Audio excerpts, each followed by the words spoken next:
విజయవాడకి 50 డివిజన్లు ఉంటాయి. నేను సిటీ కేబుల్‌లో పనిచేసే రోజు. ఎలక్షన్ జరుగుతున్నప్పుడు ఓ నాయకుడిని ఇంటర్వ్యూ చేస్తున్నప్పుడు 45 మేమే గెలుస్తున్నాం అన్నారు.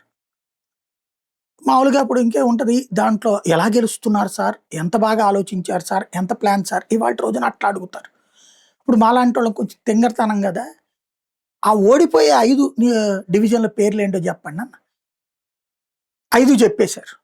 వెంటనే 5 డివిజన్‌లకు సంబంధించిన అభ్యర్థులొచ్చి, ఆ నాయకుడి ఇంటి దగ్గర రచ్చ రచ్చ చేశారు. "మేము ఓడిపోతామని చెబుతావు నువ్వు. ఎట్టా చెప్తావు" అని. ఎందుకు అంటే, ఏది గెలుస్తారు, ఏది ఓడతారన్నది ఎన్నికలయ్యాక. తీరా చూస్తే 5గురు గెలిచారు. మిగతాది వాళ్ళకేం మొత్తం 12కి మించి రాలేదు. ఇదెందుకు చెబుతున్నానంటే, పద్దాక మనం జనాల్ని మోసం చెయ్యొద్దు. 100 సీట్లొస్తాయి, 100 సీట్లొస్తాయి. రేవంత్ అన్నాడు కాబట్టి మహేష్ గౌడ్ గారు అనాలి. ఎట్లా వస్తాయి 100 అనేది సరే ఎన్నికల్లో చూస్తారు. ఈలోపు 100 వస్తాయంటే పోనీ ఓడిపోయి ఆ 15 నియోజకవర్గాల పేరేదో చెప్పండి. అప్పుడు తెలుసుద్ది గదా!